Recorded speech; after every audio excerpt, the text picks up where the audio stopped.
নিঃস্ব অবস্থায় কি দোয়া করতে পারেন একজন মানুষ, এই দোয়াটা শিখে নেন, ইনশাআল্লাহ আপনার জীবনের সমস্ত সংকট কেটে যাবে।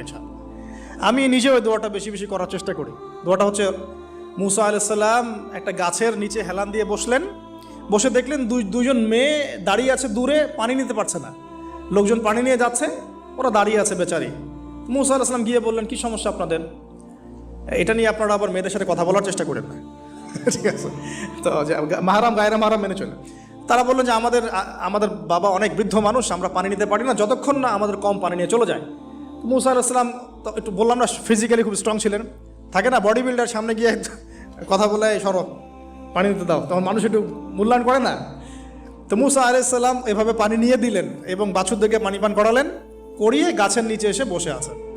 বসে বসে তিনি দোয়া করছেন, এই যে দোয়াটা তিনি দোয়া করছেন, রব্বি, একটা নেক কাজ করলেন, নেক কাজ করলেন না, মানুষের উপকার করলেন, নেক কাজ করে এসে গাছের নিচে বসে দোয়া করছেন।